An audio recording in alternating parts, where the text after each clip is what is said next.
And I'm also going to stream this on Facebook Live. So let me just get that up and going. And as I'm doing this, I'm going to try to multitask as this is pulling up. 1 second. Our speaker next month is going to be Jeff O'Driscoll, and he's such a fascinating speaker in that he's a medical doctor. He's actually an ER trauma doctor, and he actually saw spirits when people were brought in, and in fact specifically with Jeff Olson, who Jeff Olson is going to be our December speaker. So the next 2 months are kind of hand in hand, and sometimes they actually even speak together. So that's pretty fun. Let's see, share on the page. That's right. So let me just get the page that I'm going to do this. IANDS Maui.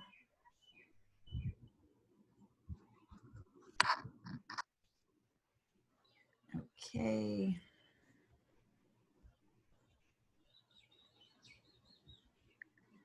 I love technology, but sometimes it just takes a little longer than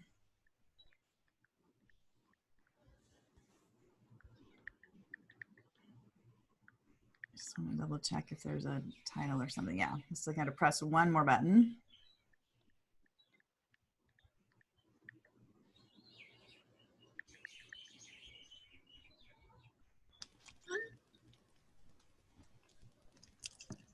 Come on, Facebook Live.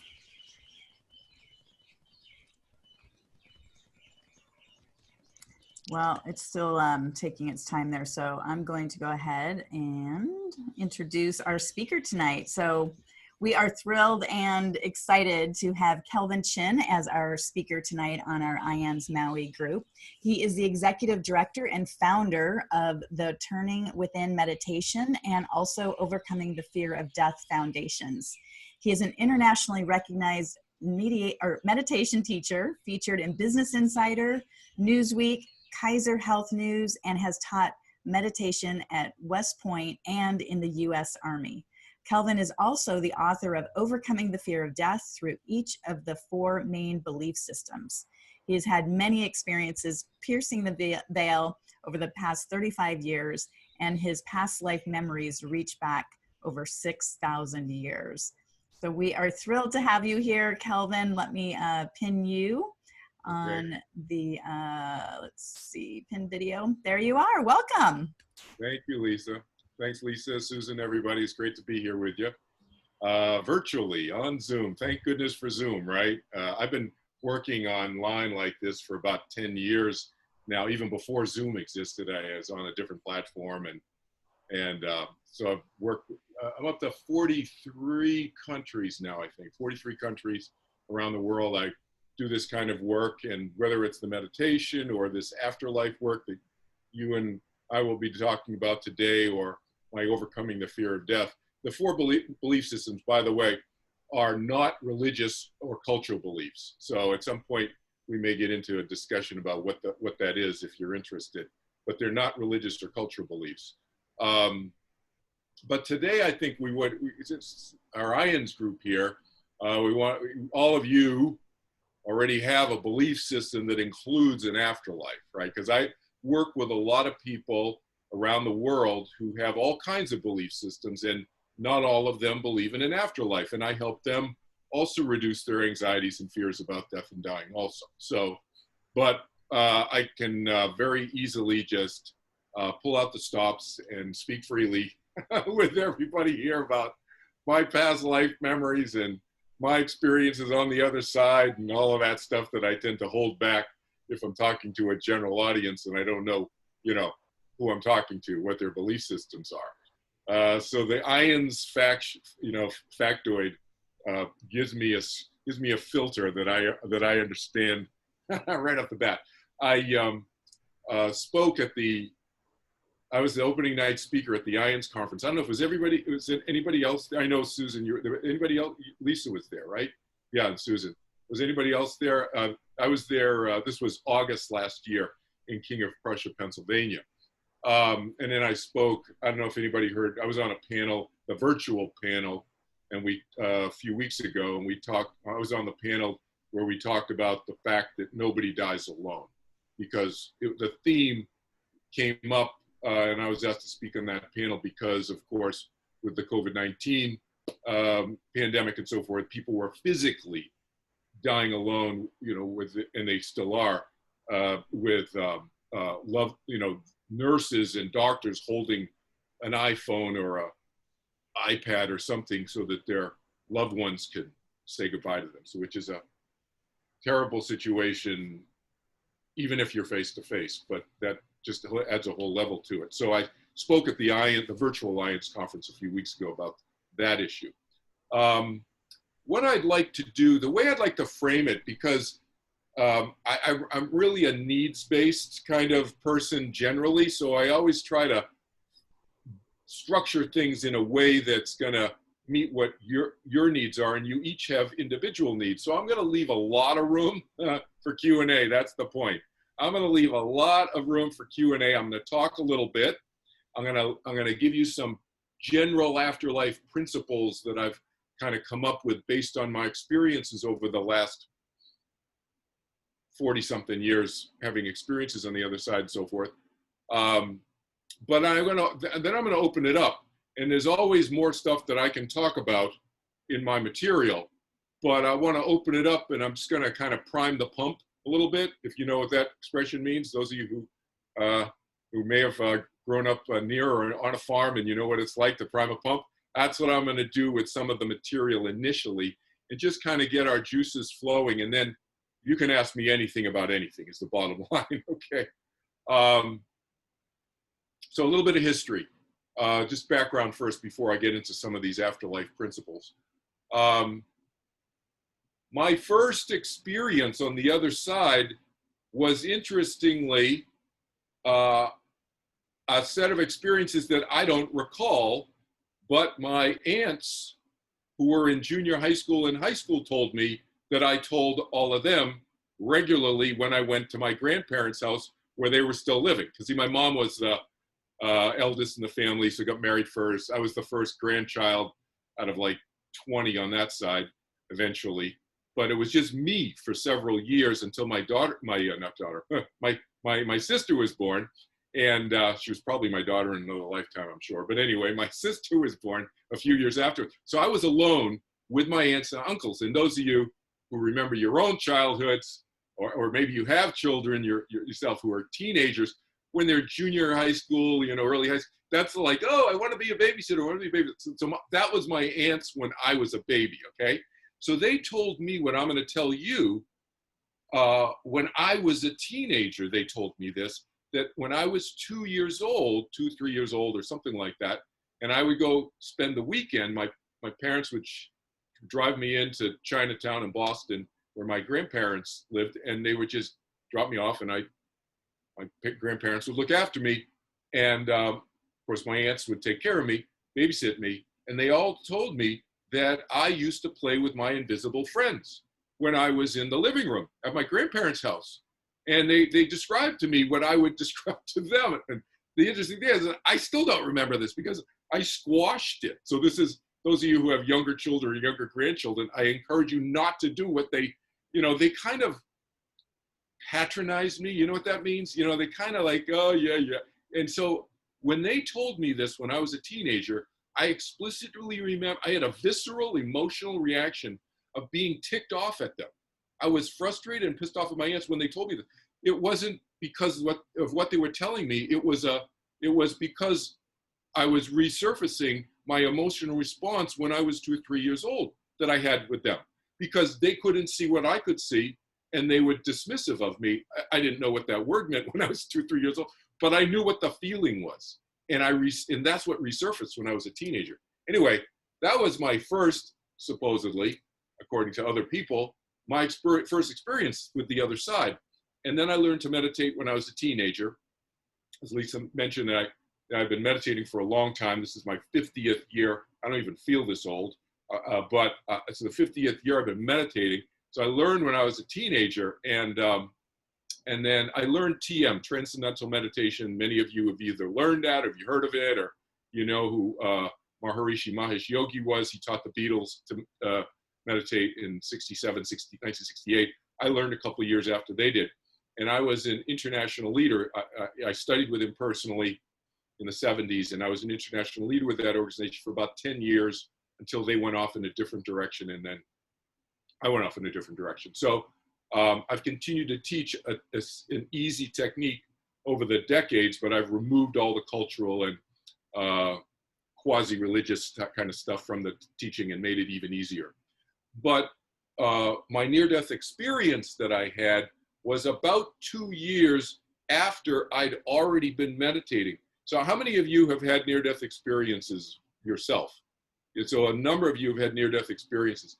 And so you know when you have a near-death experience, whatever the coloration is in terms of the actual, experience itself, there's a general, what I would refer to, a common experience of simply referred to as a separation of mind and body. That the mind and the body are clearly experienced as separate and distinct entities from each other. Now you may have other experiences of light or lightness or calm or peacefulness or even being mentally on the other side, which we can talk about in a few minutes, so forth. There's all these different colorations of a near-death experience that are different, as you guys know, and I know you've had other people come in and speak, so I don't need to get into that. But my experience was very different from what I would call the classic near-death experience, because I'd already been meditating for 2 years. And I think that contributed to the fact that my near-death experience was different and very quick. And I'll describe it to you briefly. So I was swimming off of San Diego, Lisa. I was, Torrey Pines Beach. And I had just gone, I was 21 years old. And so I'd never been to the West Coast of the US before. I grew up in Boston and born in Boston, grew up in Boston suburb, blah, blah, blah. So we don't have rip currents there. Out here, there are rip currents. I didn't even know what a rip current was.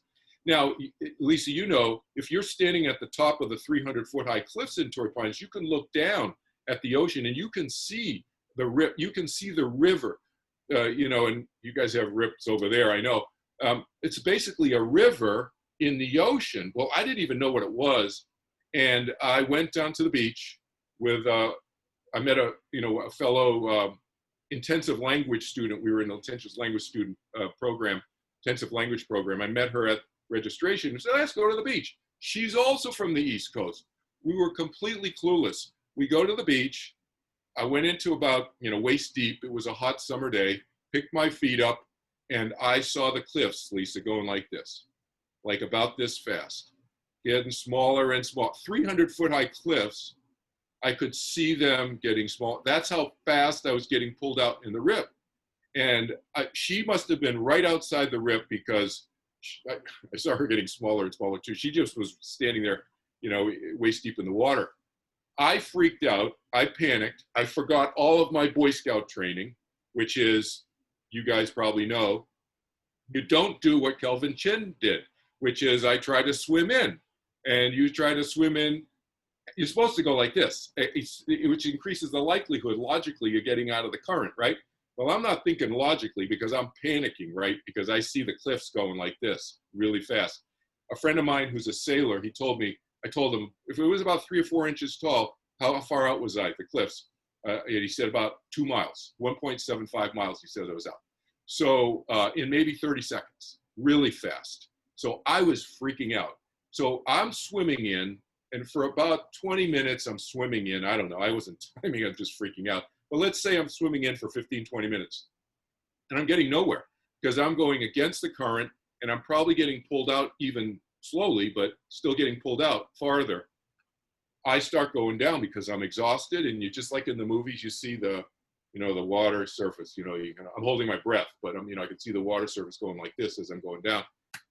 And I left my body, but here's the unusual part. I didn't go to the other side. I've had experiences on the other side since, but in this NDE, I did not. I popped out of my body, and those of you who have NDEs, you know what that is. And so I popped out, and I saw myself, but because I was not unfamiliar, this is totally Monday morning quarterbacking. I'm just totally looking back at this like a zillion years ago. thinking this is probably why I in a split second, I said, I thought, it wasn't even a thought. It was so fast. I just willed myself back in, struggled to the surface about the 4 feet or so. If I had waited any longer, I'd probably been 12 feet down and I wouldn't have made it back up because I was too weak. But I struggled that 3-4 feet back up to the surface, and I decided, don't panic. That's what I remember thinking. Don't panic. And it's because I was panicking. Don't panic. And I took my time and I flipped over my back and I just swam as slowly but constantly as my energy could withstand. And it took me about an hour to get in. And I crawled up like in those shipwreck movies, in that Tom Hanks movie. You know, you crawl up, and I just passed out. And she said, my friend said, I passed out for about a half an hour on the shore. And but I think, again, Monday morning quarterbacking, the fact that I've been meditating already for 2 years, so I had many experience of being out of my body and just, you know, separation of mind body. My mind is not the same as my body. All of that was ingrained in my experience, that I knew that I could will myself back into my body. I'm just, again, I wasn't thinking that at the time. I just did it. But I'm thinking in retrospect that may have saved my life. Just the fact that I had been meditating for 2 years and I was familiar with that, as opposed to just keep going down. So that was my odd-ish kind of nearing death experience that was a little different from probably most of what, you know, many of you may have experienced. Not a classic type of NDE. Pop out, pop back in fast, you know. Since then, in 1977, I spontaneously started having reincarnation, past life memories. If you asked me in 1976 about reincarnation, I would have again been dismissive of you. I would just like, yeah, Lisa, yeah, right, okay, great. Talk to Susan about that because, you know, whatever, you know. But then I started having experiences and I went, what? So I was like total skeptic. I to date, even to now, I've never done a past life regression. I have about 25 lifetimes worth of memories that stretch back, as Lisa said, about 6,000 years. And I have various degrees, amounts of memories from the various lifetimes. And then in the mid-1980s, 1986, I started opening up to the other side. Again, completely spontaneously, wasn't looking for it. Started getting communications from people I didn't know. And at first, I don't know if anybody has gone through this stage that I went through, where I was, am I making this up? That's the stage I'm describing. Am I making this up? Is that like coming from is this just me? Am I just making this stuff up in my mind? Do I watch too many Star Trek movies? What's going on? You know, I went through that stage, and then after about literally probably a year and a half-ish, or at least, of that questioning my identity and the information and so forth, I relaxed into it more, and then it became more clear to me what was me and what was not me, in a nutshell. And that has continued. So the past life memories have continued to present day, and the communications on the other side have become much more clear, so forth, to present day as well. So now I can go back and forth and experience, not just through communicating with other people, but I can go to the other side myself too. As Kelvin Chin, I don't have to leave my body. I mean, my mind does, but my physical body is still functioning. I don't have to have an NDE to go to the other side. I'm functioning. You would see me, I can leave and I can come back. And it can happen during the daytime, and it also can happen during meditation sometimes, or after meditations, or at nighttime during sleep. It can happen waking, dreaming, or sleeping, or meditation. It can happen anytime for me now, because it's been going on for so many decades that it's just very familiar to me. So if you want to distill down what my objective is in all of the nonprofit, I'm doing this work now full time. I stopped doing all the corporate work, and so my corporate jobs and all that stuff. My kids are older, as we mentioned earlier. distill it down to one phrase, I like to try to demystify the mystical. Try to help people make sense to demystify this, because so much of the talk and the experiences can be pretty far out initially. But then as you get more used to it, they become more normal. So it's just like anything in life. The first time or the second time or the sixth time you have an unusual experience on this side, never mind experiences on the other side, it's like, whoa, if you've never been to the beach, I don't know if this makes sense to anybody there, but if you lived in the Midwest, because I have friends who've lived in the Midwest, born, raised, never been to the beach before. If you can just kind of project your imagination into that mode, never been to the beach, landlocked, 1,000 miles, and then they go to the beach, it's like, what? It's like crazy experience for them initially. But then like with any experience, you can get used to it. It's no different with the other side in my experience. So I like to try to demystify things, because it is a normal experience. It can be. And there's more similarity with that side than this side than I think most people realize. So we'll start with that first afterlife principle. So I'm just going to plant some seeds here, and then we'll open it up. It's a Q&A and so forth in a little bit. But that's the first principle. And I'm gonna just kind of go through and talk a little bit about a dozen-ish principles that I've come up with about the afterlife.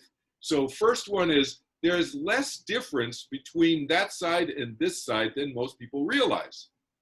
Now, you may think, well, what is he talking about? We have physical bodies here, and we have to eat. No. That's true. We know that there's some obvious differences. So, yes, absolutely. We physically, biologically die from this side, and then we transition to the other side. So is there difference? Absolutely, yes. But what I mean by that, when I say less difference, I'm meaning from a consciousness standpoint, all right? And by the way, when you hear, let me just define terms for you, just because you'll hear me use this term mind, M-I-N-D.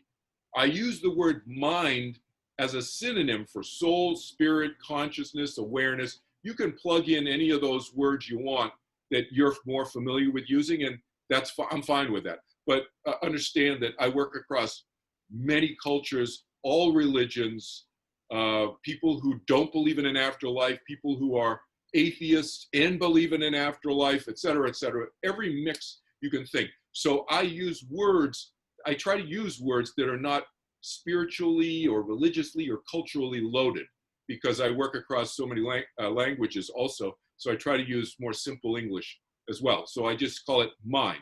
But I'm not talking about just the, conscious waking state mind that is involved with the paying attention. We're on a Zoom call, Kelvin Chin is talking about whatever. That is a part of our mind, but there's this vast part of our mind too. So I consider that whole, that plus, when I say mind, when you hear me use that word, consciousness, if that makes more sense to you. So that's what I mean. There's less difference between this side and that side from a consciousness standpoint. We take our minds with us, okay? And we can talk more about that idea if you like. So feel free to write down questions, as I lay out these principles, and you may say, well, what about this issue about the other side and so forth? And we can come back and revisit those, okay? Another principle of the afterlife is that it's right here. People think we talk about the other side, and we talk about going there or whatever, or through the veil. There's all these various expressions that we use because it's difficult to articulate, understandably. But it is right here in our reality right here, but vibrating at a different frequency and so forth. So most people cannot see it. Some people can, as you know, and some of you may be able to. You have that facility as well. And you can see, and sometimes you can see into it sometimes, and maybe you can't all the time. Some people can see into it a lot more. frequently, etc., more easily. Everybody is different on that score, but it's right here. It's just that we generally are not aware of it, so we think of it as far away, or very, the classic Western thinking about it is, oh, it's up there, it's up in the sky or something. No, it's right here in and amongst us all the time, just vibrating at a different frequency. Another principle of the afterlife is that we're all energy. Of course, I'm sure you've heard this general principle before. We are energy on this side, and then our energy continues. And so somebody was just asking me today, I think, somebody was texting me today, asking me, well, what's the science? What's the scientific principle that you pin this whole idea of reincarnation on, or continuation into the other side and so forth? And it's the first law of thermodynamics. So what's the first law of thermodynamics tell us? It tells us that energy cannot be created or destroyed. So energy exists, and it may take on a different form. I take this piece of paper and I burn it, and if we captured all the gas and the heat and everything in the ashes, we retain that. The energy is all still there. All of those atoms and molecules and energy and so forth, and the light and so forth that's given off, and the heat that's given off, if we captured all of that, that would all be retained, and as now it's in the form of a piece of paper. Now later after we burn it, it's the form of some solids, some gas, some heat. So various different forms, but the energy is maintained, it's conserved. So that's like our energy, which continues. Our consciousness is energy. We are individual energies. Each of our consciousnesses are each unique individual energies, and that's what continues to the other side. So another principle is that's related to that is that the minds there, the minds, consciousnesses on the other side, are like the minds on this side. So the minds continue.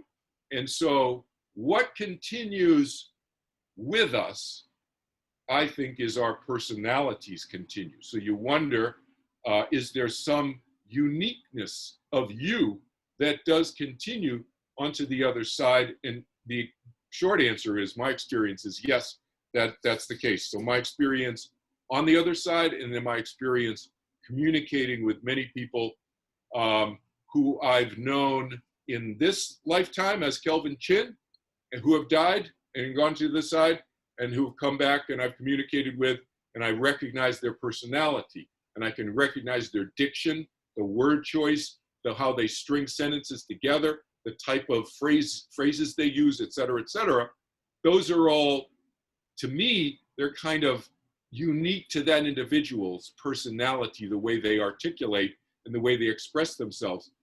When they've come back to me, people I've known in 20th and 21st century Earth, I recognize their personality. And I've had others who've come back and communicated with me from my previous lifetimes also, where I remember them and I remember their personality from 1,000 years ago or 2,000 years ago, and their personality communicating with me in 20th and 21st century Earth is the same personality I remember 1,000 or 2,000 years ago.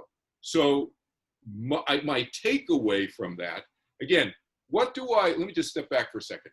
I have these experiences. I haven't read a lot of books about other people's experiences or YouTube videos, except if somebody says, oh, you should check this out, then I'll check it out a little bit. But everything I'm telling you is my principles and so forth are based on direct experiences I've had. And then I interpret those experiences based on my own piecing together of it and what makes sense logically and rationally to me. Does it make sense? When I say logically and rationally, does it make sense to me based on does my interpretation of the experience make sense? So those of you who've seen my YouTube channel and heard some of my talks on the YouTube channel, you'll often hear me say this, that I try to be consistent in my analysis of these experiences. So consistency is big for me, and not making illogical jumps. And I'll give you some examples of what I mean by that in terms of afterlife experiences in a minute. But that's how I, just for those of you who are interested in how I think about this stuff, I have experiences, I interpret them, and my interpretation goes through a filter within me that tries to make sense of it rationally without inconsistent, illogical jumps. That's the filtration that I tend to look things through. I don't just take what somebody says and then, oh, they said this, and then I just believe it. I question everything. And I encourage my students to do that too, because what that does is it sharpens your thinking, and it also kind of, what's the word? It kind of steels you, you know, the S-T-E-E-L-S. So you know that verb steels you. It kind of shields you, almost makes you stronger from being influenced and persuaded by somebody who's very persuasive and then blindly following them. So I discourage my students from blind following, and instead encourage my students to try to think things through themselves as much as possible. And if it makes sense, great, take it. And if it doesn't, shelve it. So I say this to all of you in terms of everything that I'm saying too. If it doesn't make sense to you, then you should shelve it. You should shelve it. Don't believe, just blindly believe what I'm saying because Kelvin Chin claims he had some experience of XYZ. Filter it through your own filtration mechanism. Does it make sense? Because it'll serve you for eternity in strengthening, continuing to strengthen your own mind through many, many, many, many lifetimes. That's my suggestion. So back to some of these principles. My experience also is that all minds have free will. All minds on this side, on the other side, throughout the universe. Just a quick aside, I have memories of other lifetimes on another planet, not just lifetimes on Earth. Most of the memories I have are from Earth lifetimes, but I do have some memories from other planets. And my experience is that we have free will. All minds have free will, whether we're on this side or the other side. And free will is, the simple definition of free will is personal choice. Personal choice, that's all it means. We have personal choice to do whatever and to think whatever, to believe whatever we want, okay? Every mind has that ability. I just as an aside, I heard somebody, one of my students flagged a YouTube video and he said, oh, you should listen to this guy, some spiritual leader, I can't remember his name, doesn't matter.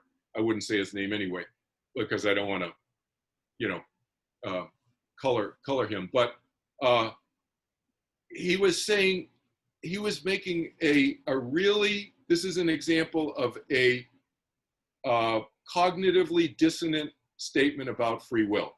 This makes absolutely no sense, and it's clear that he did not understand what free will means. He said, there's no free will that exists in the universe. Everything is predetermined and predestined, because he said about himself, he said, if free will existed in the universe, I should be able to think that I want to be a millionaire and the money should just appear.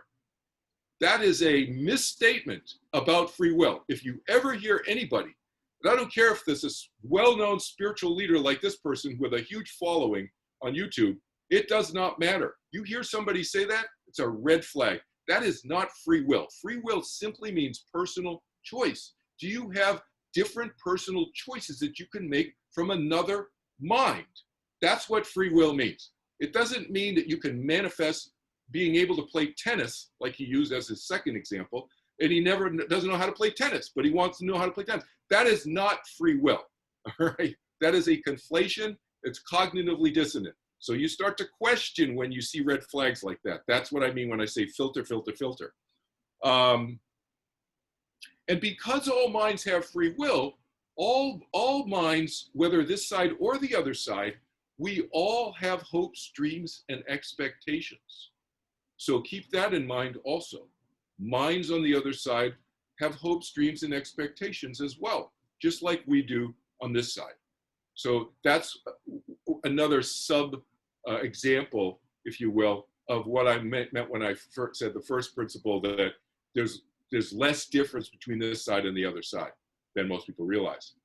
Another principle about the other side: time and space still exists on the other side.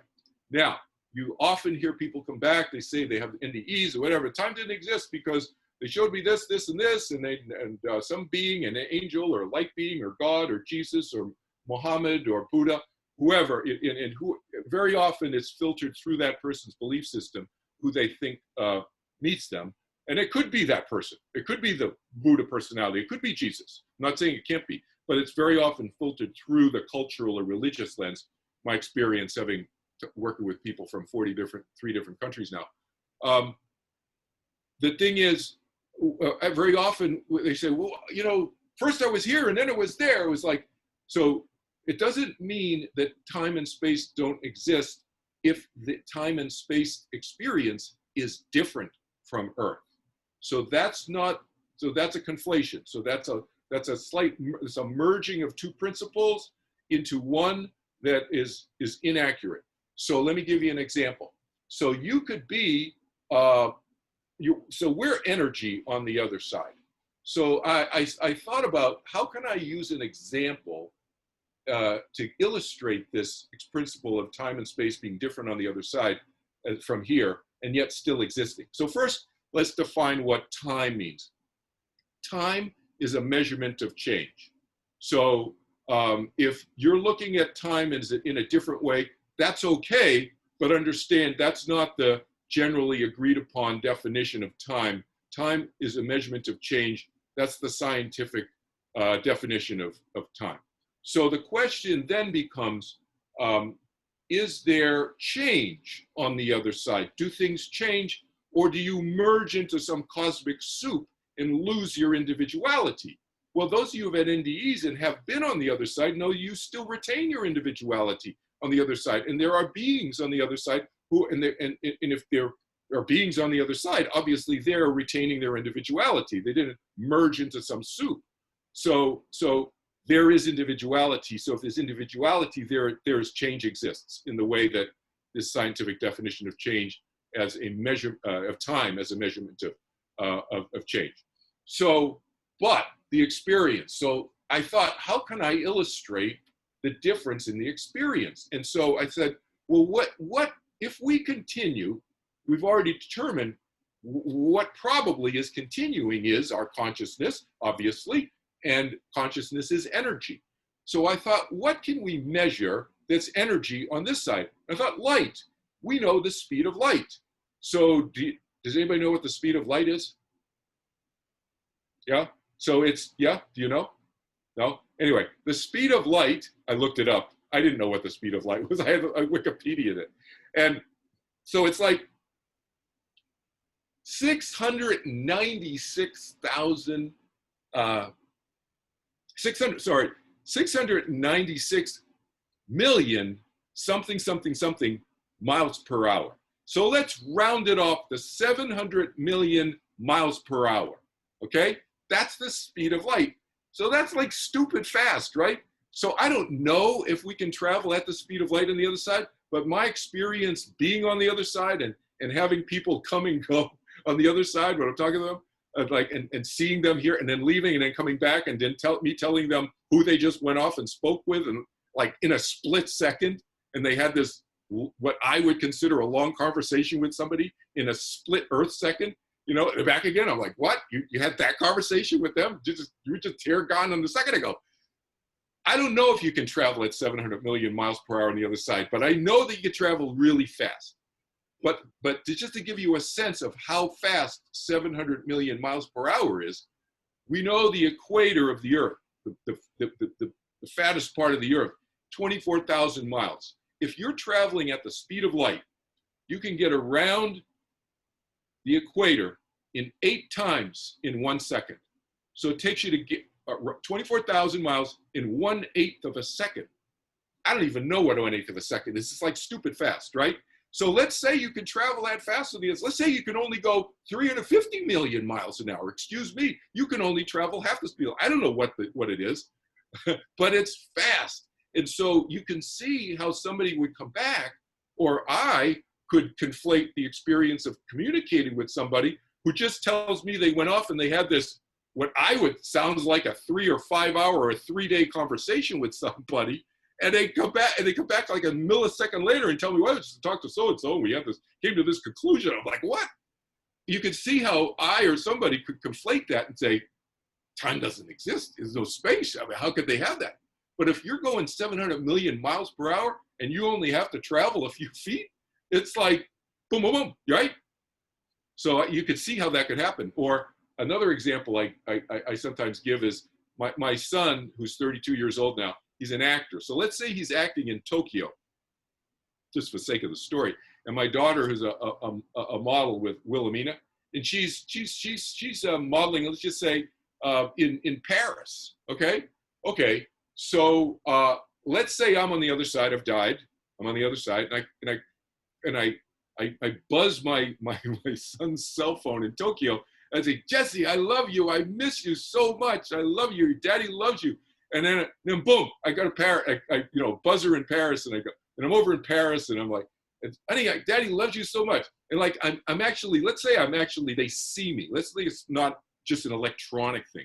Let's say that they see my physical energy body, which we're going to talk about in the next principle. They see my energy body, okay, in Tokyo. And then split second later, Sammy, my daughter, sees me in Paris. She sees daddy's energy body there in Paris with her in her hotel room, whatever. And I'm talking to her, telling her how much I love her and I miss her and so forth. And then they call each other up like right away and say, Daddy was just here. No, Daddy was just here. You could see how they might conflate it and say, well, you could be in two places at the same time. But going 700 million miles per hour, that's a 32nd, I think I did the math. It's either a 32nd or a 64th of a second to go from Tokyo to Paris. All right? So that's how I think, this is my conjecture, I think these things may get a little confused where people honestly have those experiences, like I just kind of hypothetically laid out, and then they conclude incorrectly that there's no time and space. But there is change that exists on the other side because there's individuality, so that there must still be time. It's just a distorted Earth time. It's not like Earth time. But you guys are in Hawaii. I use you as an example, actually, or not you personally, but I use Hawaii as an example with my students, and I say, anybody ever had a distorted experience of time when they're on vacation? Everybody has. I've been to Hawaii, I don't know, a dozen times, and every time at the end of the week, I'm like, really? Where did the week go? I don't want to go back to the mainland. I want to stay here longer. We all have had those kind of distorted experiences of time, right? Or sitting in school, a few years ago for me, back when I was in high school, watching the clock, the last 5 minutes, from 5 minutes to 3 o'clock, before the bell rings and I'm study hall and you're going nuts, like, get me the heck out of here. I want to go home and play basketball, whatever. It's like that last 5 minutes, last 5 hours. It's 5 minutes, but it's a distorted experience of time either way. We've all had that experience. I think that times like 100,000 is what it's like on the other side. Anyway, that's my theory on that. So back to the energy body thing. My experience is that we have an identifiable energy pattern on the other side. And so when I've been on the other side, and when some of you have had NDEs, you can recognize, right? Or you may have had loved ones communicate with you. There's an identifiable energy pattern. You can sometimes recognize the voice or the smell if they come visit you in your room or whatever. But if any of you have had visitations like I have, I can sometimes see an energy form, and they'll show me the energy form of when I knew them in the 20th century, for example, right? Yeah, Dana's nodding her head. Yeah, and so Katie as well. So like, for example, I told you the story already. I was with Maharishi Mahesh Yogi in the 1970s. He was in his 50s then. He died in 2008. So I've communicated with him a lot more, actually, since he died. I had relatively no communications with him since the 80s. He came to me once when he was alive. At night, he visited me, but when he was still in physical form. But he I don't know, he did whatever. He communicated with me telepathically at night once. But other than that, I knew him when he was in his 50s. So how does he appear to me now when he visits me in 2020? I see him when he's in his 50s, because I recognize that form. Would I recognize him when he was in his 80s and his 90s? Yeah, probably. But, he had hardly any hair and So I remember when he was in his 50s. And that tends to be the norm, that people will show themselves in a way that you will recognize them.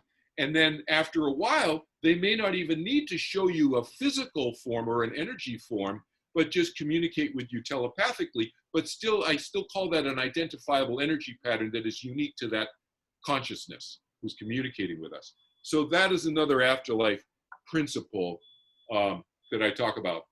And the last couple I'll just mention briefly, and then we'll just open it up for questions, is no rewards and no punishment. There's no punishment on the other side. There's no such thing as hell. There's no structural place of hell. Those of you who are worried about that, those of you who have had loved ones who killed themselves by suicide, it's horrific, it's sad, they must have been incredibly distressed at that terrible moment when they did whatever they did, all right? So our compassion, our love needs to go out to them, and I can guarantee you that Jehovah, Jesus, Muhammad, whoever on the other side who you view as, somebody spiritual who you respect, all feel the same way. We all feel the same way about that. There is no hell. There's no punishment. There's no rewards either. So there's no karma. There is karma in terms of consequences of our actions. We all have consequences to our actions, but there's no karma in the traditional Hindu Vedic sense. If those of you know what that means they worry about building up millions of years, mountains of karma, they call it, where they have to work at it and peck at it and get rid, and it'll take them millions of years of suffering lives and so forth to get rid of it. That's all made up. It was conflated and confused over the millennia. That's a separate 2-hour topic right there. But no rewards and punishment. And as I've already said to you, another afterlife principle we briefly alluded to. We can get reincarnated into another physical form if we want to. The key word is if we want to. Choice, choose. We don't have to, and we can hang out on the other side as long as we want to. And if we want to come back, we can choose to come back. Nobody forces anybody to come back. You don't have to come back to work out differences and this, that, and the other thing, but you can choose to if you want to. All right? There you go. So those are some principles. I know you have probably many questions, so let's just open up for the rest of the time and ask away for as long as you want. Awesome. Thank you so much, Kelvin. That was amazing. I'm going to kick it off with one question. So how do you know, if people want to come back or how they choose to come back, or, I'm just curious how you know that, quote unquote. How do I know that? Yeah. I know it from personal experience myself, and I know it from many people I know in this lifetime who also share the same memories that I have of making that choice on the other side, of coming back. I can tell you different stories if you like. And then I know from talking to people who are on the other side who are thinking about coming back, et cetera, et cetera, et cetera. It's basically a choice process, but you can have soul contracts and discussions with others on the other side to come up with various agreements and plans. Contracts is a funny word. Now, I don't know if you guys know, but I have a legal background. So I went to law school and I practiced for a little while. It's over contracts is a funny word. A lot of lay people think contracts are written in stone. It's absolutely false. So it may be better word for lay people to think of soul plans than soul contracts, because most people don't understand that contracts can be changed and voided and blah, blah, blah, blah, blah, blah, blah. And so their contracts are highly influenced. So maybe plans is a better, more easily accurate phrase to wrap your mind around. So there's lots of that going on as well. So I have many memories of that experience, the planning, over the different lifetimes that I've had before I've come back in, and then talking with people who are here as well. Cool. Remember similarly. That's awesome.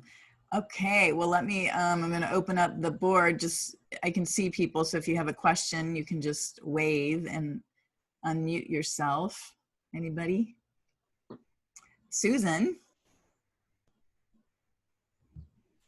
Yeah, thank you, Kelvin. That was really interesting information. And you mentioned something I don't know if I misunderstood. Okay. If I didn't, then this is a whole new concept to me. But you talked about meeting other beings, other souls on the other side. And I thought you said that at some point you also met yourself from past lives. Oh, no. Was No. that not accurate? That's not accurate. No, no. Okay. My experience is that my consciousness is in a physical body that you see right now that calls himself Kelvin Chin. I have memories of other lifetimes, but when I'm on the other side, I can go to the other side. It's not my physical body, obviously. My physical body's here, but my consciousness can be on the other side. My mind can be on the other side, and I'm kind of, whatever. My consciousness is in my body here, but my consciousness can leave my body just like it did in the NDE that I had when I almost drowned, right? But it's more similar to that. So it's not that I'm seeing myself on the other side. I don't know what I said that led to that confusion, but I'm sorry. I didn't mean that. That's okay. There was a concept that I believe it was in a book called Journey of Souls. Okay. You're familiar with that? Where he talks about our soul as being multifaceted like a diamond.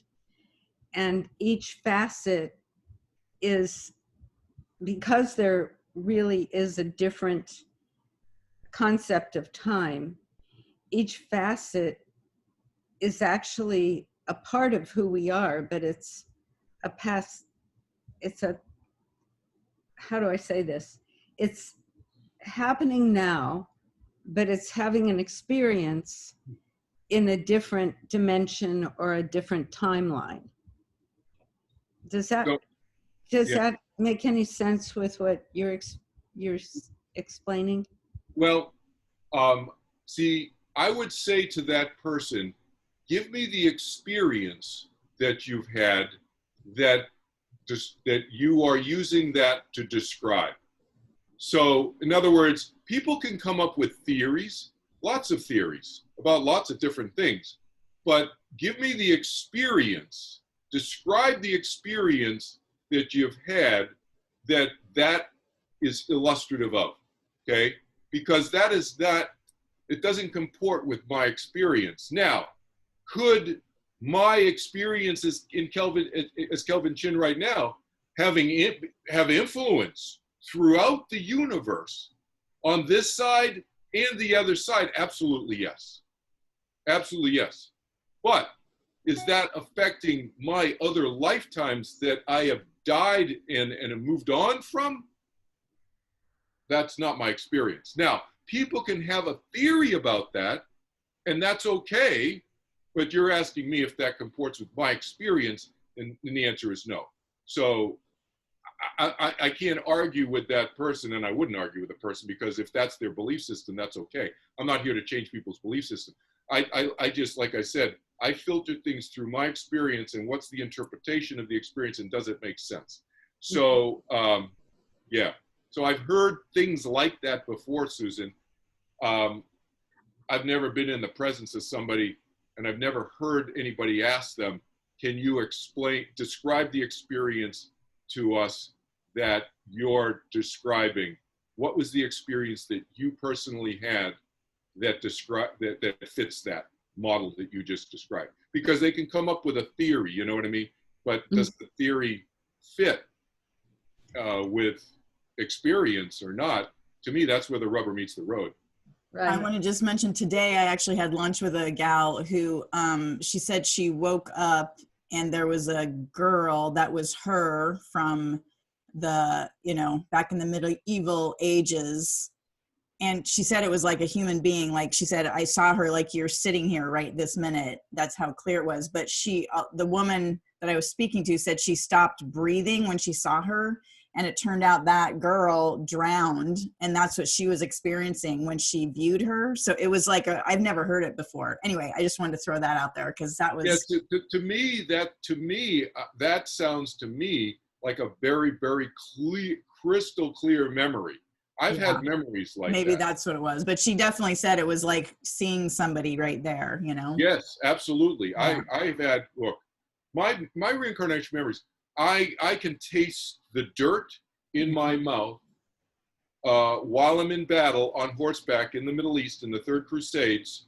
I can feel rocks between my teeth because, horses, when you're on, back then, I was 6'5", 230 pounds, long reddish hair and so forth. So I kind of know who I was then because there weren't too many big people like that. And we're all on like 1,600-pound war horses. So we're riding, those of you who know about horses, we're riding 900, 800, 900-pound horses, most of the time. But to carry all that weight, because I was about 300 pounds, 350 pounds, you have to be on a big, heavy horse. So 1,600-pound horses charging in battle on dust, on sand, dirt. There's a lot of dust. So I have that level of memory, okay? And I have the muscle memory of my muscles wielding a 5 or 6 pound broadsword, which is a very heavy sword. Most of the swords are 2 or 3 pounds. The broadswords were even 4 pounds, 5 pounds, but I had a really big one because I was so big, 5, 6 pounds. I have the memory, the muscle. I can feel that as Kelvin Chin. So to me, that's how I would interpret what she described. But again, that's my interpretation. Yeah. Exactly. Okay. Anybody else have a question? Just raise your hand. Anna?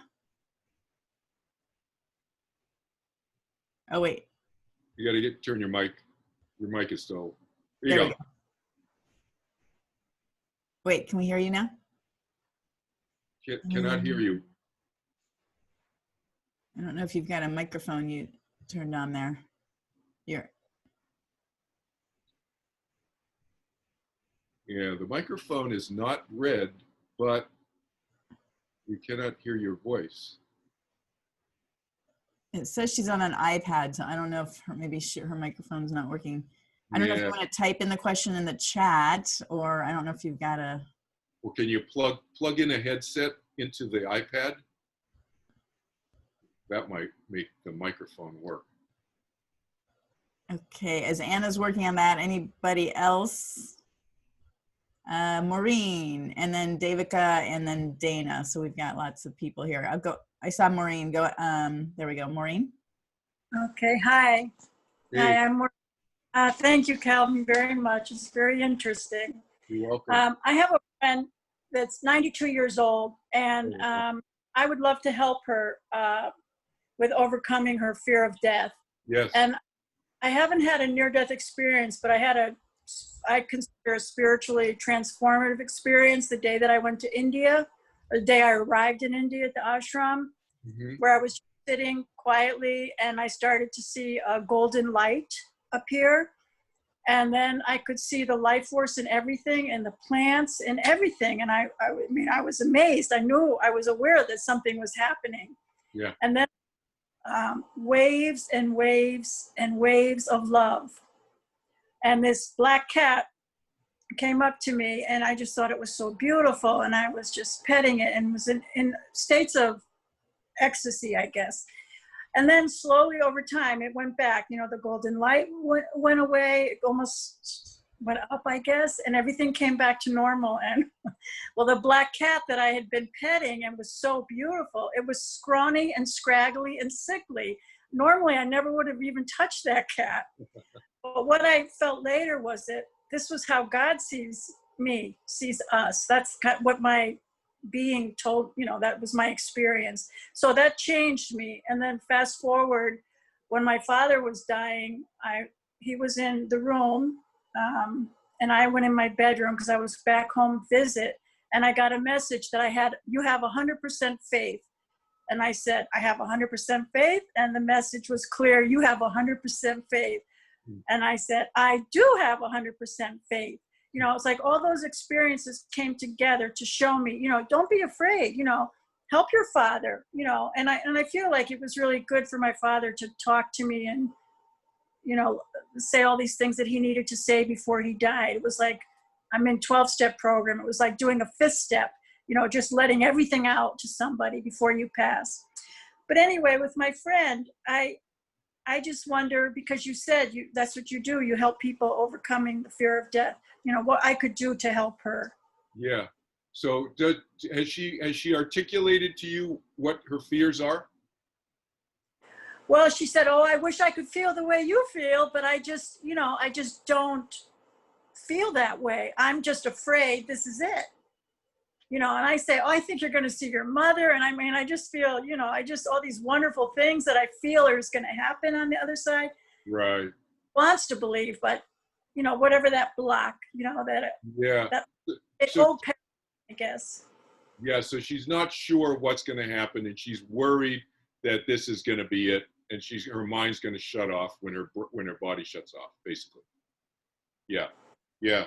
So in those situations where she wants to believe, then yeah, these stories that you tell, I tell people these stories, I tell them about NDEs and so forth.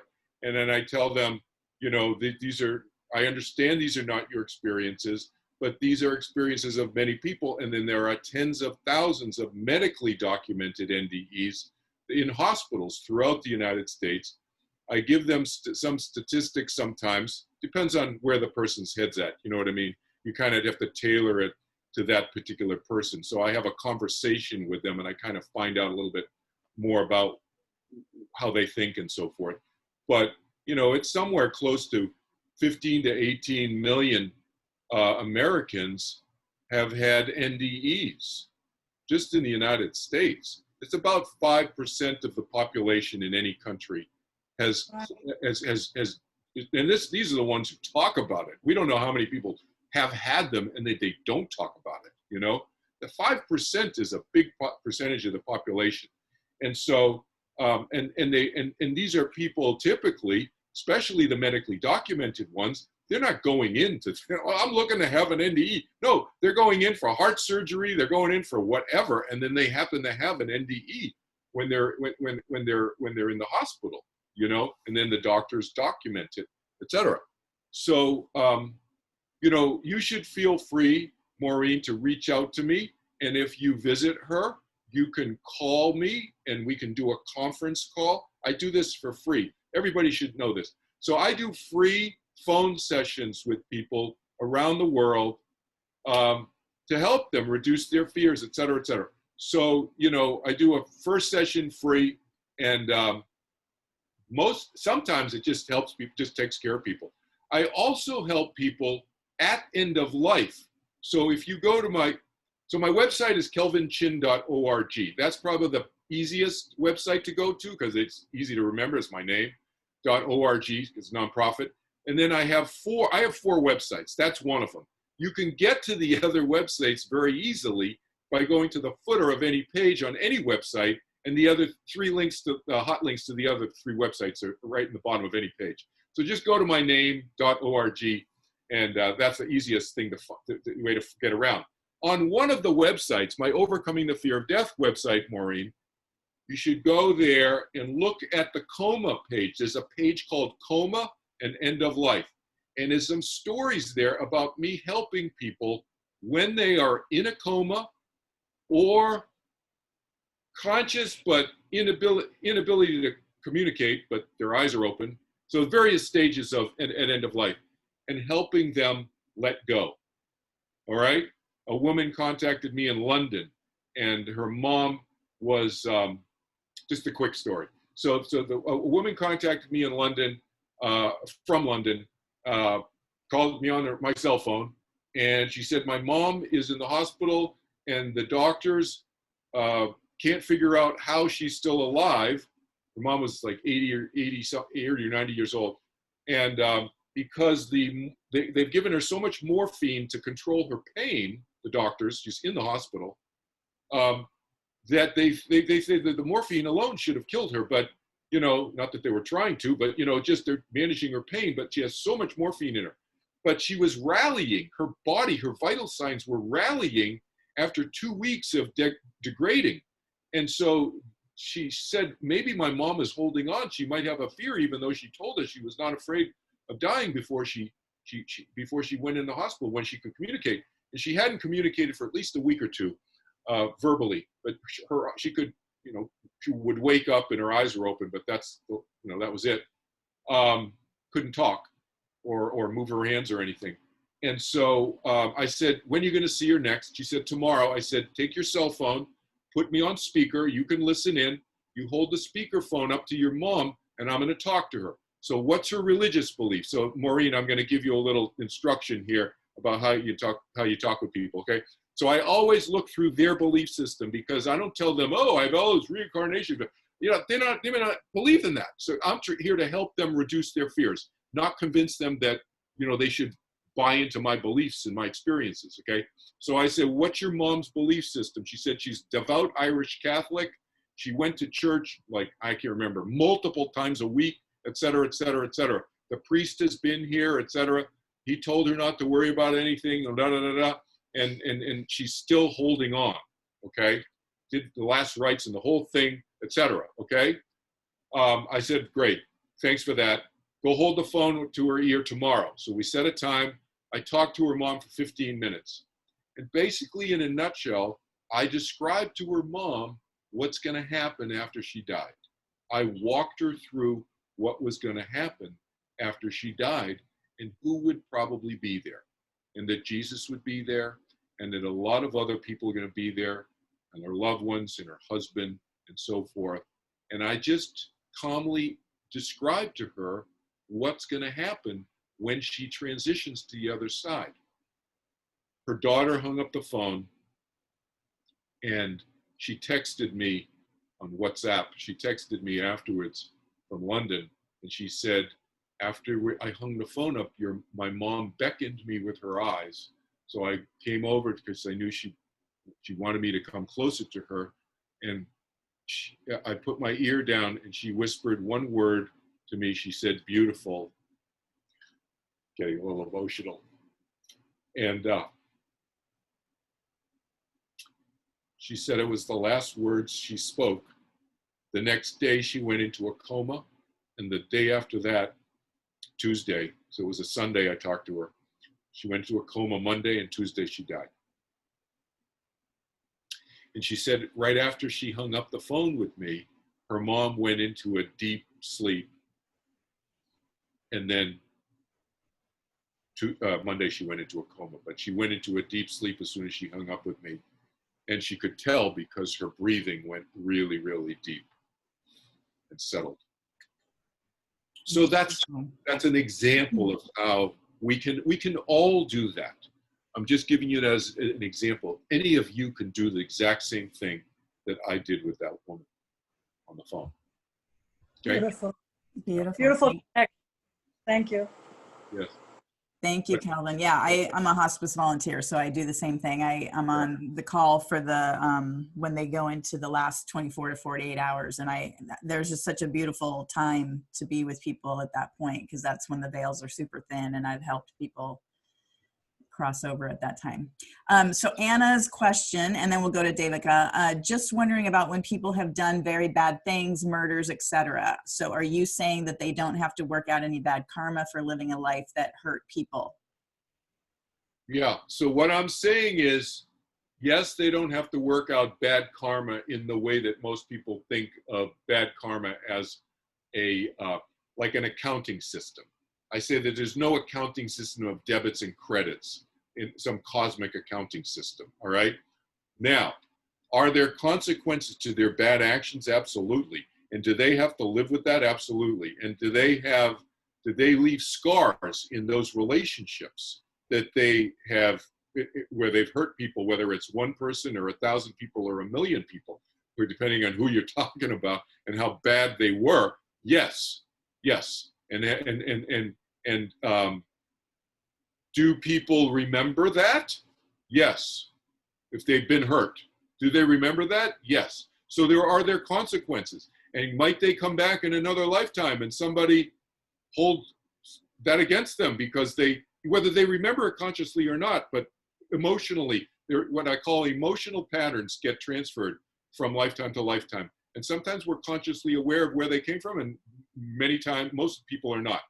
But so there are consequences to this. You don't get off like completely, it's like your slate gets washed or something like that. So there are consequences, but there's no punishment in the way that the Bible talks about punishment in the book of Revelation. And it was introduced in the Bible, the whole concept of hell, in 360 AD. So this is historically known. It was never part of the Bible before 360 AD. It came in via the book of Revelation, and it was a vote by 300 plus bishops in early Christianity, and it was a close vote. Some of them thought there should be nothing about hell in the Bible, but they decided to put it in. Hell's an old concept, this punishment. It's old. Zoroastrianism is the oldest recorded religion, 6,000 years ago. It's probably 4,000 years ago. It's probably older than that before recorded history. But the short answer is no, not in that way. But yes, there are consequences. Does that make sense? Yeah. Okay, wonderful. Devika? Well, Kelvin, this is really very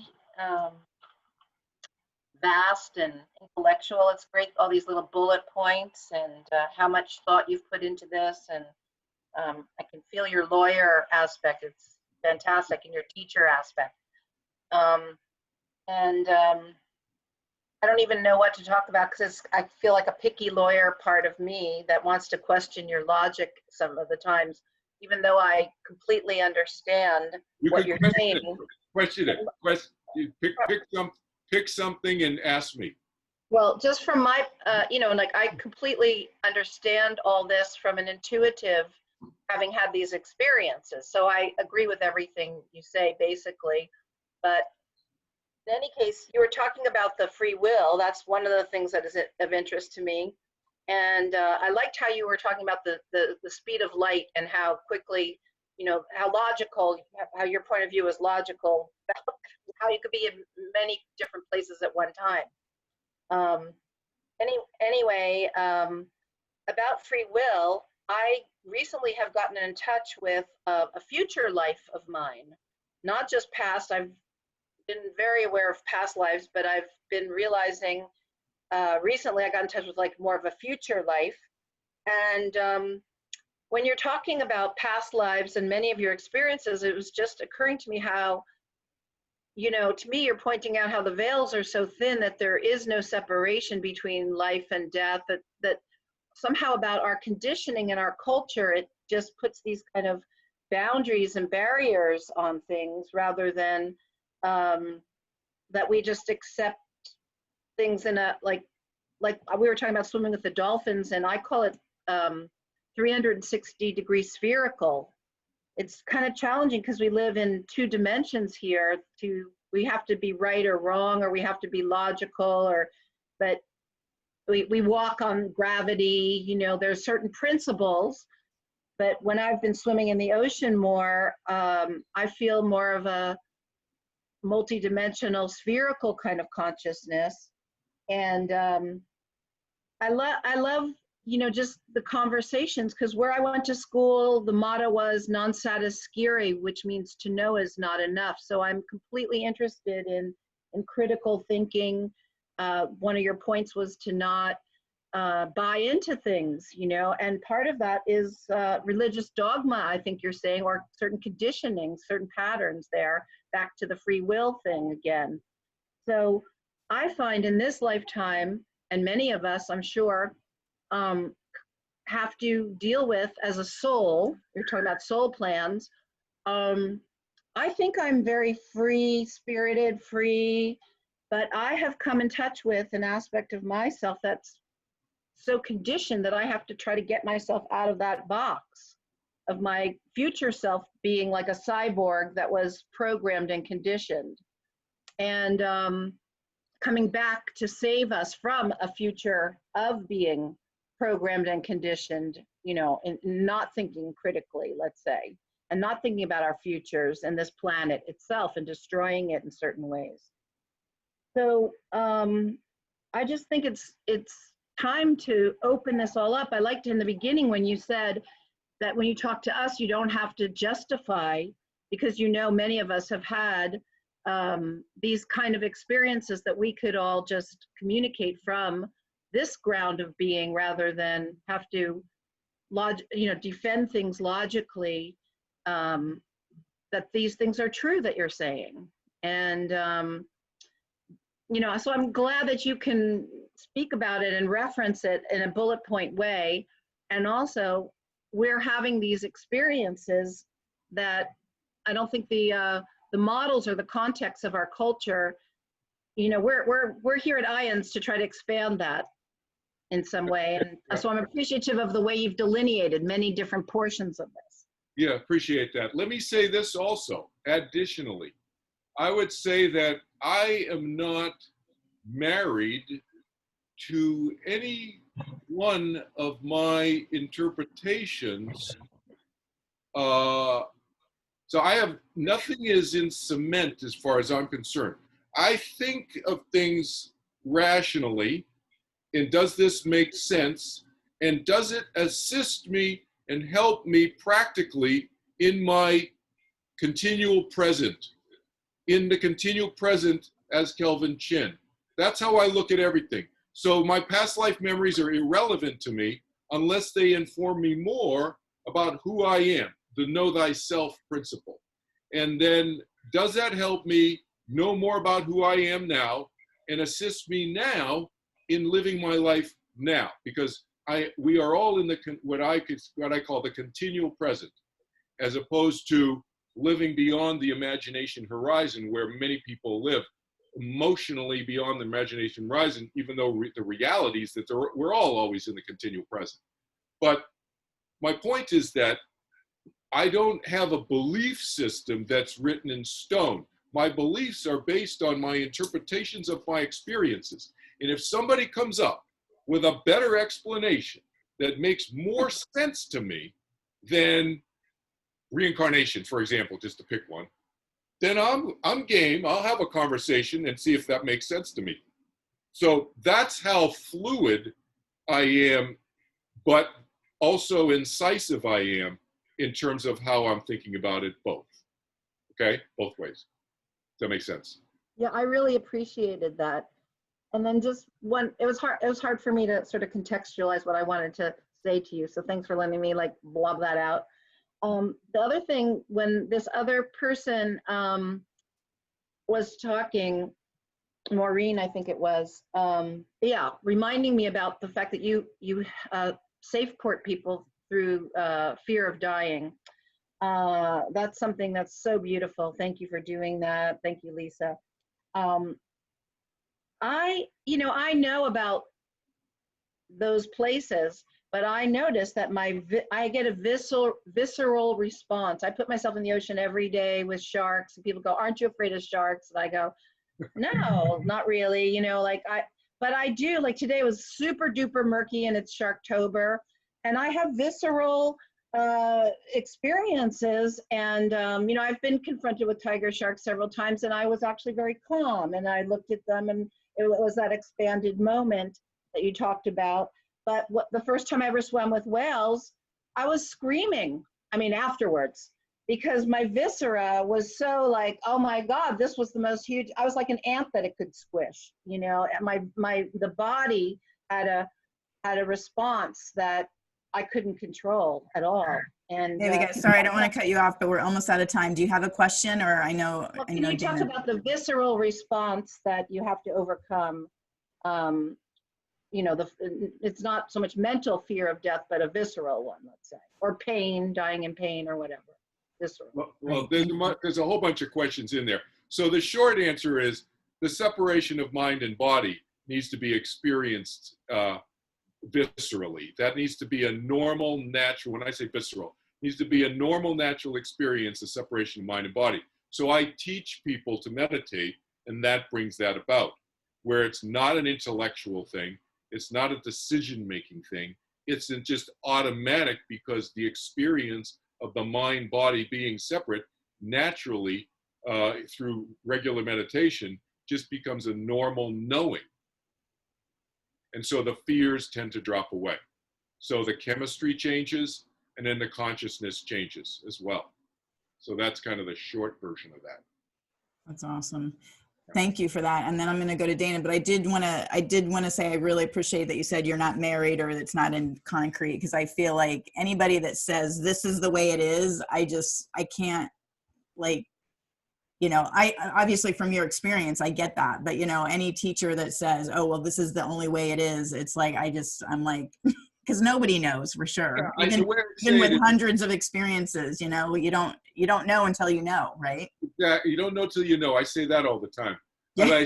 But the way I look at it is, this is what makes sense to me. Right. That's what I always say too. This is what makes sense to me, parentheses now. This is what makes sense to me, obviously, now. This is what makes sense to me. This is what serves me in my life.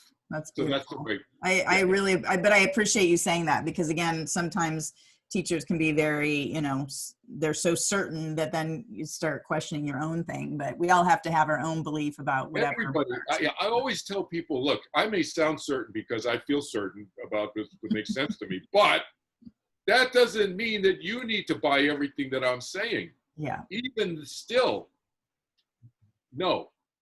Okay. Well, I appreciate that. All right, Dana, you're up, and then I saw Susan frantically raising her hand. Well, I just wanted to add one thing real quickly, and that is, my theory is, I've come to the conclusion that we really aren't meant to know the whole picture. And I don't know that if it was presented to us that we could even wrap our heads around it, coming from this dimension that we're in now. Well, it's interesting how you say that. I would reframe that.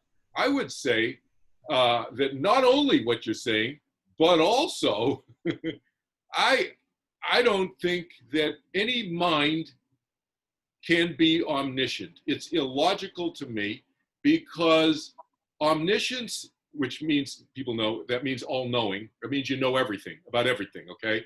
That's what omniscience means. Well, omniscience is illogical, because knowing everything, to know everything means that you need to know what it's like to know nothing. And so it completely is illogical. It's impossible. And also, from an eternity standpoint, my logic and my experience, not my experience of eternity, but my experience of incredible vastness of the universe and myself, and my 6,000 years of lifetime project that my logic tells me that we are eternal, that there's something about our consciousness that is eternal, that our individual consciousness is eternal. If that's the case, as Woody Allen said, we have a long time, you know, especially near the end. It's eternity is a long. That's what Woody Allen said. Woody said, eternity is a really long time, especially near the end. No, eternity is forever. There is no beginning, no end. That's what eternity means. So if that's the case, there is no all-knowing everything. It's illogical, and it wouldn't make sense. We have eternity to continue knowing. Eternity is forever. So anyway, for those two reasons, I agree with you. Dana? Dana, do you have? Hi.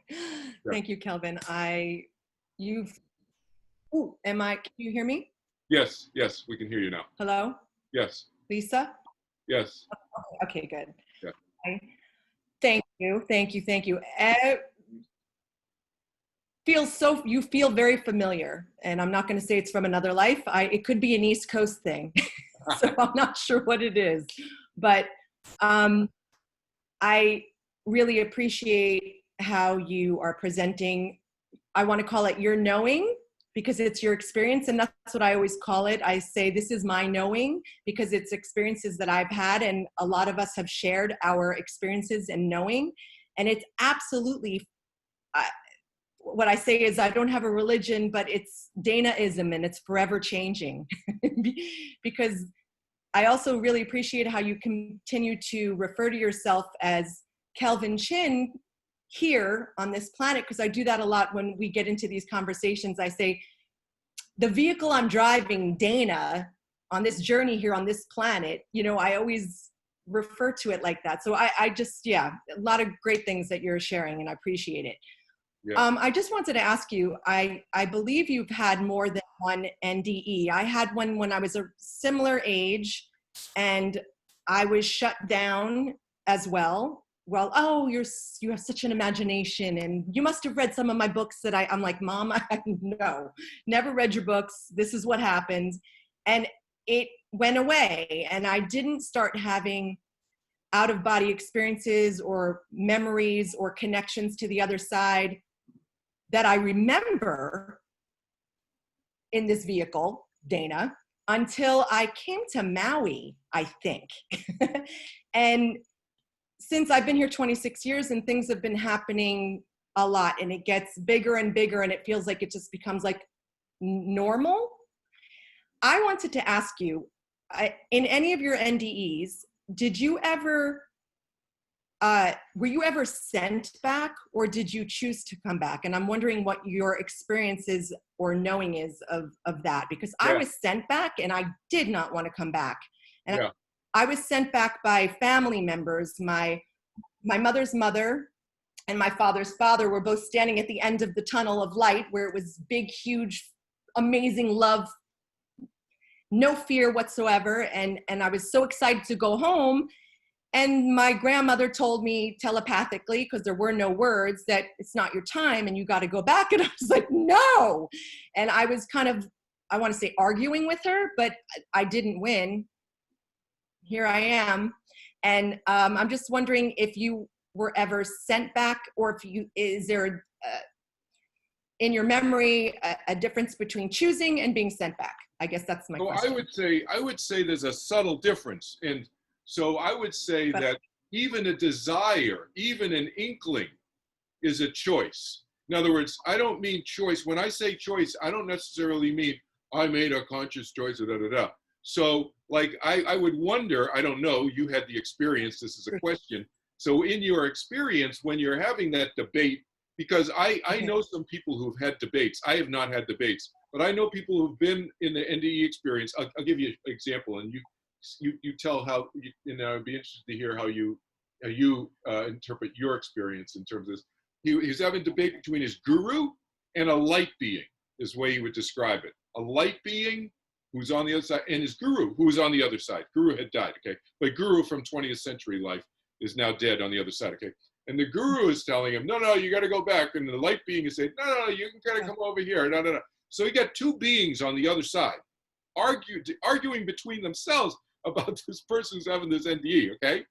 So it goes to show you, one of the principles that I sometimes talk about is don't believe everything you're told from the other side. Because here's a great example. You got two of them on the other side, and they're debating with each other. They're arguing with each other about, so they have different opinions, right? And he obviously ended up coming back, but for whatever reason. Now, whether he came back, here's the subtlety that and maybe you can use this analogously and ask yourself this question. So he came back not necessarily because his guru was telling him to come back, but because he had some other desire for something else. In other words, so it was a choice. He had the choice. He could have listened to his guru. He could have listened to this other. He could have listened to either. he ended up listening to himself. Even if he had listened to the guru, he would have been him listening to the guru. So it's still him, he's making that choice, right? But he had a subtle desire. So another NDE that I talk about, by the way, this is a copy of my book. If you're very curious about my book, is an audio book. I do the narrative for the audiobook narration, and there's an ebook, and then there's this paperback version that's on Amazon and whatever. But there's an NDE in here that I describe of my friend Jay, who died for 20 minutes. And I'm not going to tell you the whole thing because it's a long story. But he was in the hospital. He died for 20 minutes with all these doctors and nurses around. 20 minutes is a long time for no oxygen, no brain activity, no nothing, okay?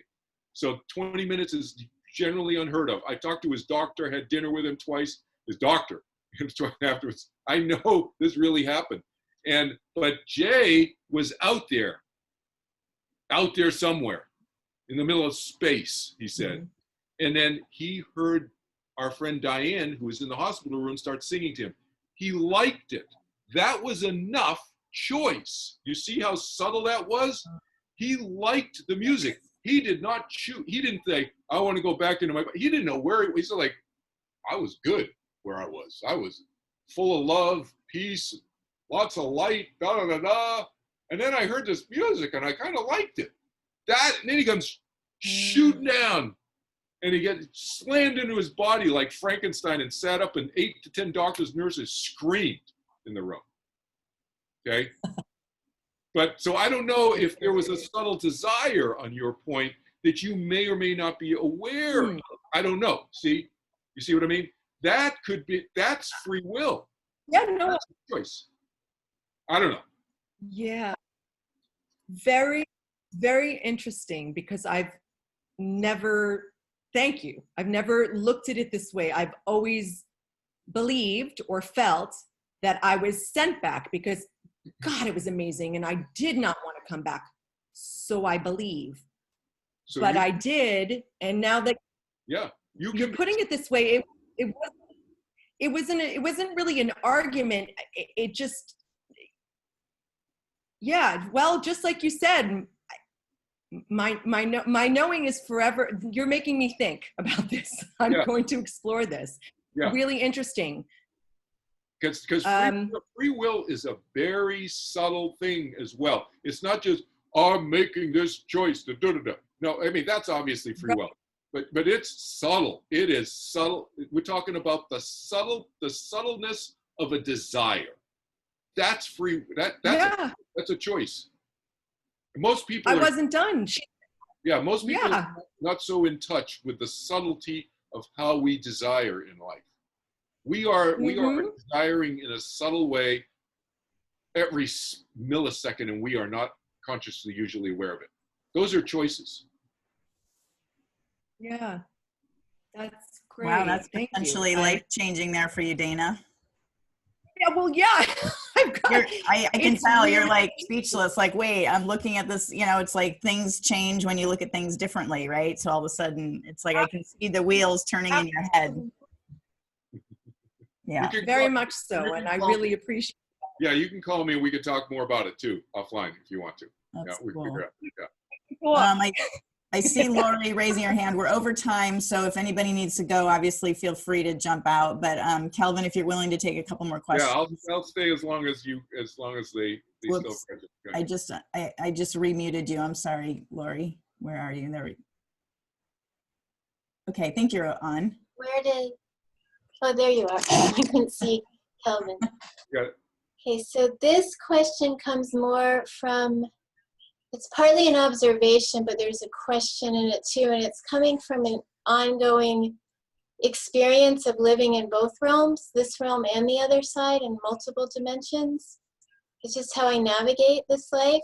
And so first I just want to state a few observations that I have observed and experienced, that just like in this realm, people that are appearing incarnate are having vastly different experiences. Like if any one of these beings here just went zoop, zoop, zoop and got to sit in everyone's body and brain, you'd be shocked. Like that's how it is all the time on Earth. Like people's experiences, we think we're in the same world. We're not even in the same world. It's true. That's true. And I've noted on the other side, it's the same. Yes. And there are people who just are like, well, I give it all, you know, I'm back. And there's others who just are desire to take limits with them. They're not real, but they feel real to them. And so they, yeah. So Yeah. I was at this meeting because I experienced there's so much light from so many people at this meeting. I was conducting some experiments with myself, and I was asking, I was giving up some patterns that had come on. Like I have a physical thing that I'm just feeling this week. It's not like a chronic thing. So I was giving permission for it to just, instead of, you know, do some acupuncture or whatever I would usually do, just like let it go. But I was checking in with myself because I'm having an ongoing experience for 4 years. That's multidimensional. It's very different than anything I've had before. It is not a happy experience. I'm happy, but I am having some people on the planet, since I moved to geographical area temporarily in New Mexico and became aware of some very dark psychic things that were not in my interest, in my orientation, and then ran into people, put a lot of clues together. So I'm having an experience for 4 years where some people on the planet who are extremely mentally ill and in things called satanic cults and spend hours a day abusing people and targeting people they find out about. And I'm very sensitive, so I feel the angels, I feel you. So I'm feeling this for 4 years. In fact, I'm battling it. In fact, it's called me to be like a warrior, which is not at all my desire or preference. Yeah. So I'm very confused about this. And I was just trying to identify any level of compassion that was attaching to this, or thinking I have to solve it, so that some part of me allows myself to continue in this experience. But it's thrown me off, even in terms of like passing over to me is a very lovely experience. I've had it. I have not had a near-death experience, but I kind of go in and out, and I like dying. Sure, I like it here, I like it there. I actually prefer it over there, but I want to be here now. Yeah. Anyway, like, how does this fit into any of it? How is this even happening? Yeah. So first of all, my strong suggestion, because it's clear that you're a very open and empathic person, we'll just say, okay? So you're very facile. It's very easy for you to experience not just the other side, but on this side, other people's feelings, thoughts, their intentions, etc., and the degrees and the gradations of all of that. So my strong suggestion is that you need to learn and develop and assert boundaries. You need to have boundaries. So one of the fundamental things, one of the fundamental critical, I would say, learnings or lessons of an empath is to understand and execute and understand and live that my emotions are not their emotions. Their emotions are not my emotions, mainly the latter. Their emotions are not my emotions. That is a fundamental, and the fact that I draw a boundary, here's the second subtle point to that, is that the fact that I am drawing a hard boundary, a clear boundary between the fact that their emotions are not my emotions, does not mean I am not a caring person. That in fact, I can be an even more caring person, a more empathetic person, the more clear those boundaries are, those, whoever they are, their emotions are not my emotions. That's critically important, especially for somebody like you who's so open and receptive to what is referred to as others, whether they're others on the other side or others on this side, doesn't matter. And then the second tier of that is to draw boundaries and create separation, whether it's geographical, whether it's business-wise, whether it's on your social media, whether it's on whatever, boundaries. And then blocking those people who are doing that, because nobody is here to save anybody else. Nobody can save anybody else. Only each person can improve or save, or whoever word you want to articulate there, themselves. And it's only there, and they have to choose to do that. It's their free will to be a jerk or not be a jerk, or to suffer or not suffer. Now, people come to me suffering all the time, but they're choosing. They find me on the internet, and then I consider it my responsibility, because they've asked for help, for me as a helper, as a caring person, to help them. But I'm not there to persuade people that they should use me to help them. That is not what I do. And that's what you should not have any of that in your consciousness either. Because especially somebody like you will open yourself up to being hurt. All right? Thank you. So let me say it to you and end it with 2 quick points here. Judging, here's an incredibly conflated and confused point in spiritual communities. People always say we shouldn't judge people, we shouldn't judge people, we shouldn't judge others, da da da. That is wrong, and it's right. But it needs to be understood properly. We don't judge other people. We don't judge other people internally. We cannot judge people's intent. What their intent is, that's between them and themselves. I'm not going to go reading other people's minds of whether, they did this for this.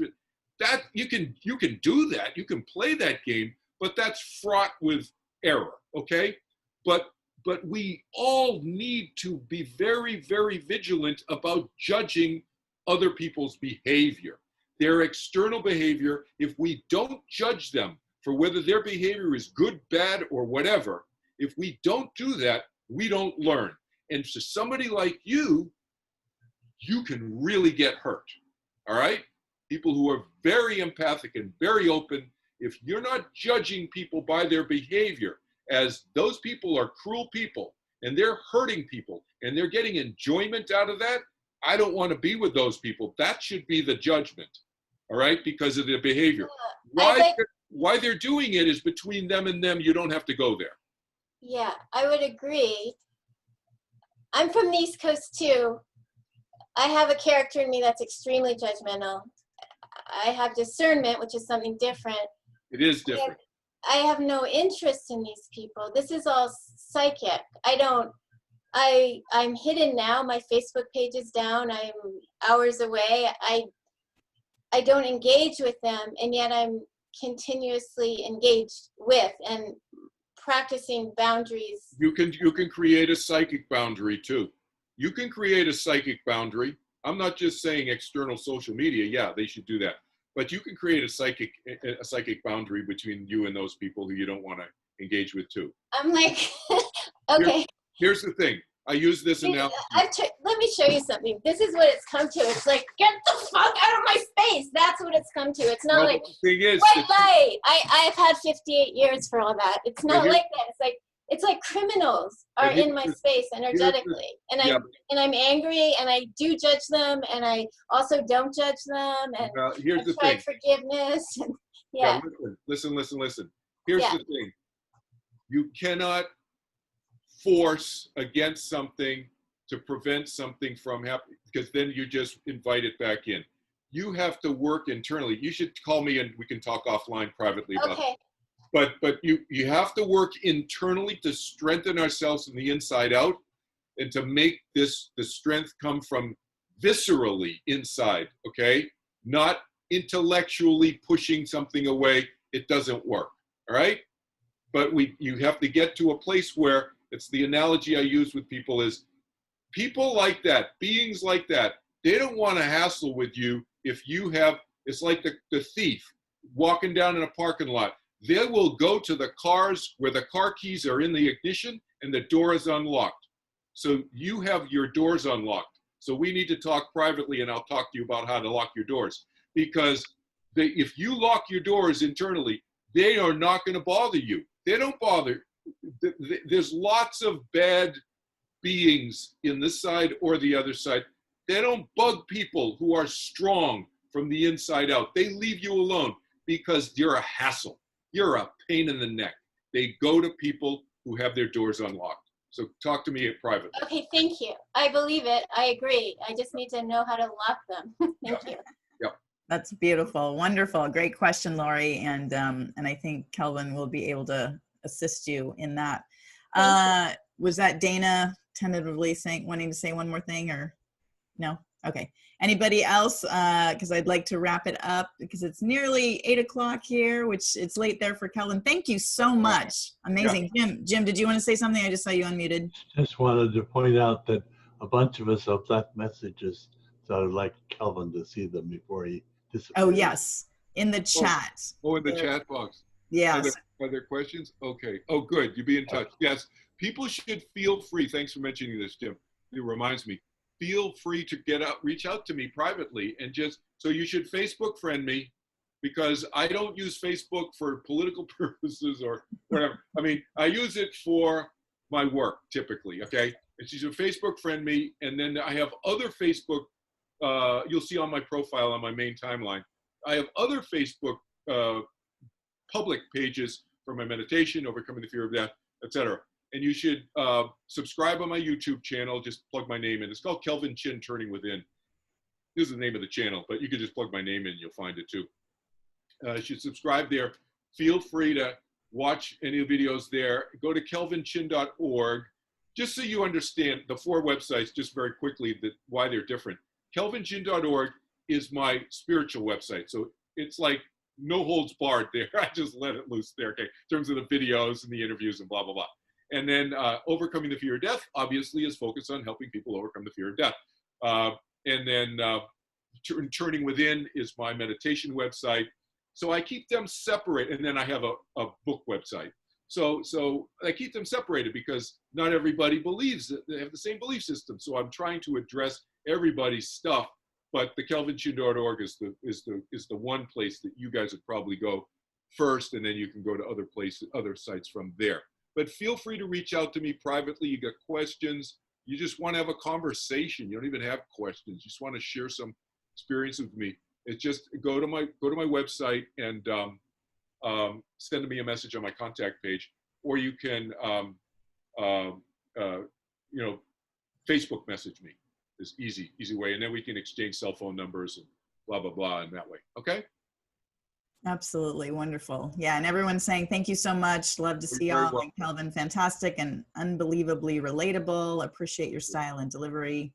Oh, good. Thank you. All sorts of wonderful presentation from Kelvin. Thanks so much for your wisdom. So I just want to make sure you see all those messages there. So anything, Susan, to wrap it up?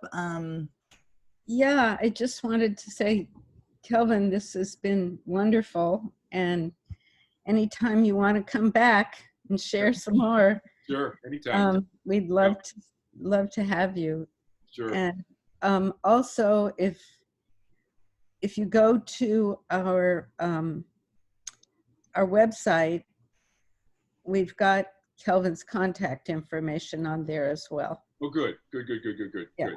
Yeah, and one other thing is, I teach an Afterlife and Reincarnation series. It's a 6-part, it lasts 12 weeks because I do it every other week. So 6 sessions every other week, last 12 weeks. And I'm just finishing one now. I'm in the 5th session of this 6-part series this weekend. I'm going to do it again in January. So if you go on the kelvinchin.org website and go to the programs page on that website, you'll see there's a half-an-hour video that you can watch of me talking about what I'm going to talk about. So it gives you a preview of it, okay? And so again, in January, I think January 3rd or something, whatever the Sunday is, I do it every other weekend. And so I have a bunch of people in Hawaii, actually, who've been, I think Mike is in Kauai. Susan, he was the guy I was telling you about. I was going to see you guys and then go over to Kauai right afterwards. So Mike this is the 8th time now. January will be the 9th time I'm teaching the series that I created, and he's taken it every time. So yeah, I like it. I unfold more stuff each time. I talk about a lot of the memories that I've had 2,000 years ago with Jesus and John the Baptist and others, and a lot of stuff I get into in the context of the series in more detail than what we talked about tonight. But anytime you want to have me back, we can talk more. So, awesome. Well, great. Just to remind everybody, our next meeting is actually Election Day, Tuesday, November 3rd at 6 p.m. And it's going to be the same link and everything going forward. I scheduled it all in the same link. So if you want, copy and paste that link and password somewhere that you know and put it on your calendar. And then that way you're not having to scurry around and try to find something new. So thank you so much. Aloha. I'm going to stop the recording.